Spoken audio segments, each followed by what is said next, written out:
Magandang araw mga bata, ako nga pala si Teacher Elmera P. Ilustrisimo or tawagin nyo na lang akong Teacher Amy for short.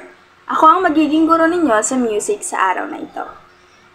So bago ang lahat, tayo muna ay manalangin upang hingin ang presensya ng ating Panginoon sa pamamagitan ng videong ito.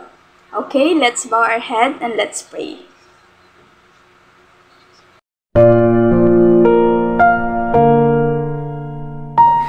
Panginoon, salamat po sa panibagong araw na ito upang kami ay matuto.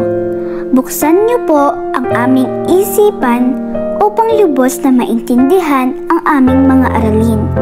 Bigyan niyo din po ang aming mga guro, mga magulang at mga kamag-aral ng lakas ng katawan at isipan na mas higit naming kailangan sa araw-araw sa panahong ito.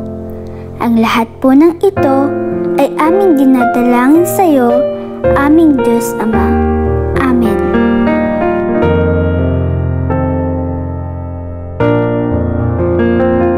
Hiraya!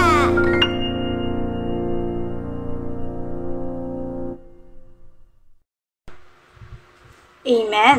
And now, bago kayo umupo, tayo muna ay sasayaw ng chicken dance. Alam nyo ba ang sayaw na ito? Okay, magaling kung ganon. Ngayon, simulan na natin. Oh, hi everyone! Let's do the chicken dance! Come on, Barry! Are you ready? Here we go!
Well done mga bata. So ano ba ang napansin nyo sa chicken dance?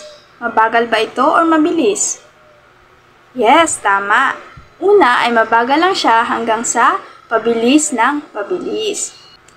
At ngayon, bago kayo magsiupo, kunin nyo muna ang mga kalat sa inyong paligid at panatilihin ang katahimikan. May mga absent ba sa araw na ito? Wala? Okay, very good. So, bago tayo magsimula, babasahin muna ni teacher ang layunin ng module natin ngayon. Sa module na ito, inaasahan na malalaman mo ang batayang impormasyon sa pagpapakilala ng iyong sarili. Matukoy ang tempo sa isang awitin o musika. Una, sundin ang tamang tempo ng isang awit kasama ang pagbabago sa tempo nito.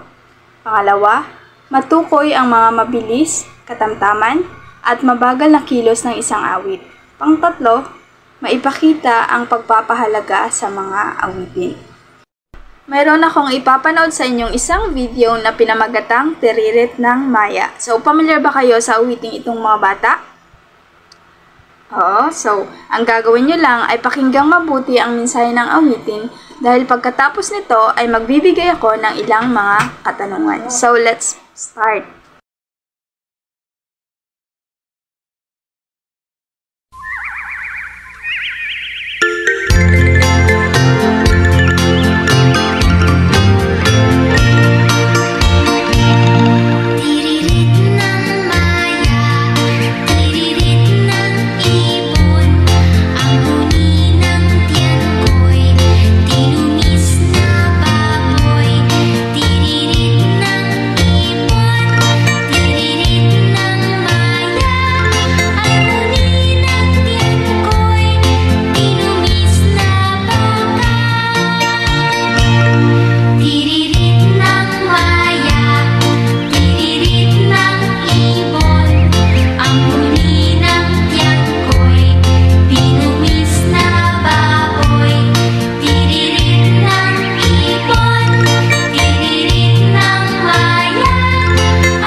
Okay, ngayon magtatanong na si Teacher Amy. So, ngayon malalaman na natin kung talaga bang nakinig kayo sa videong aking ipinakita. So, unang katanungan.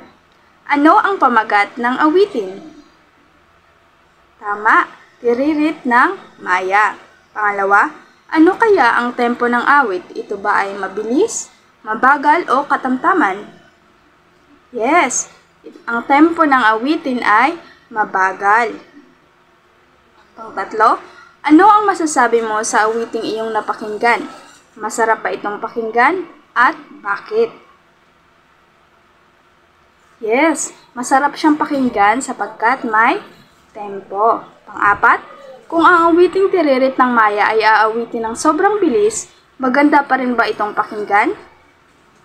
Yes, hindi na dahil hindi na natin maiintindihan ang liriko or ang mensahe ng awitin. Panglima, kung ito naman ay mabagal na mabagal, bagay ba ang tempong ito sa awitin sa iyong palagay? At bakit?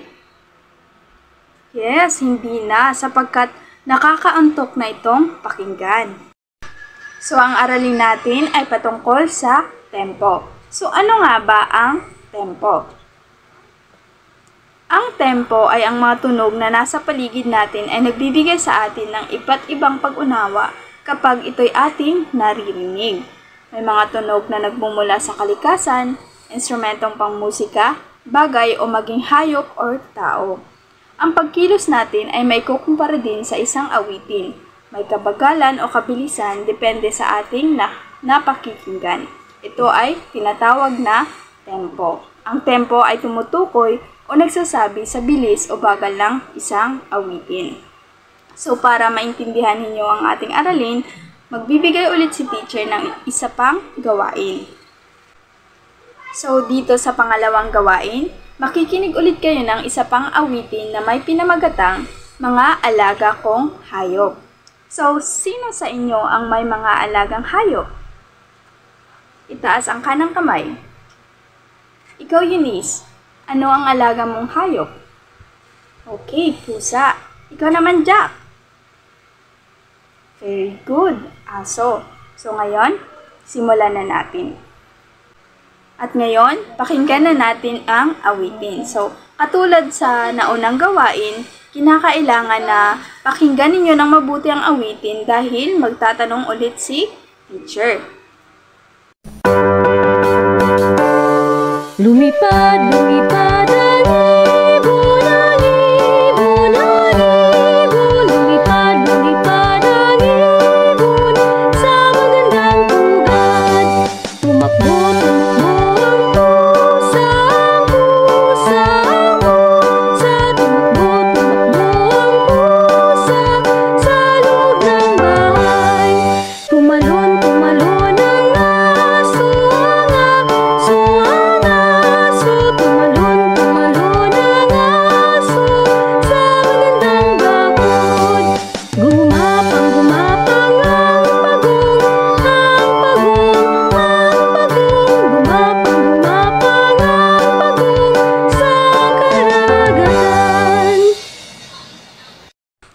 Okay, para sa unang katanungan, ano-ano ang mga hayop na nabanggit sa awitin?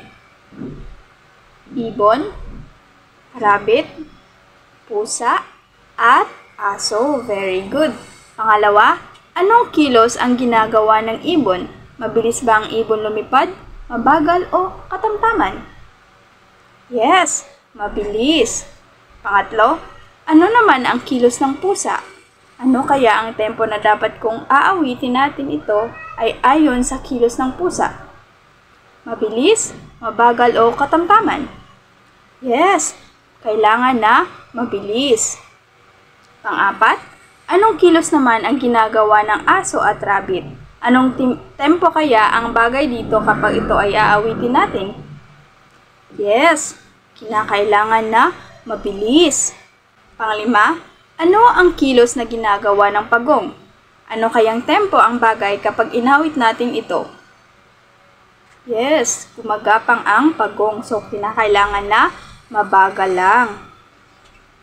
Very good mga bata. So, palakpakan ninyo ang inyong mga sarili.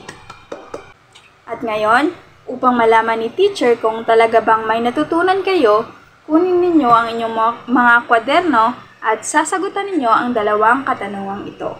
So, bibigyan ko kayo ng 5 minuto para sagutan ang mga ito.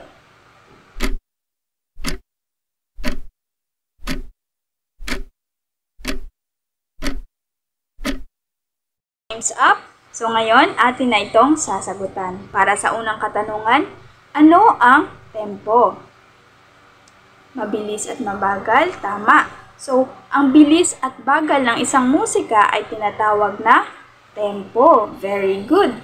So, para sa pangalawang katanungan, ano ang ginagawa ng tempo sa isang awitin? Tama. Ang ginagawa ng tempo sa isang awitin ay ang pagkanta ng mabilis at mabagal. Very good. Para sa gawain 4, bibigyan ko ulit kayo ng another 5 minutes para sagutan ito. Panuto? Pumili ng tamang sagot sa hanay B ayon sa tamang sagot na nasa hanay A. Isulat lamang ang letra ng tamang sagot, sapat lang.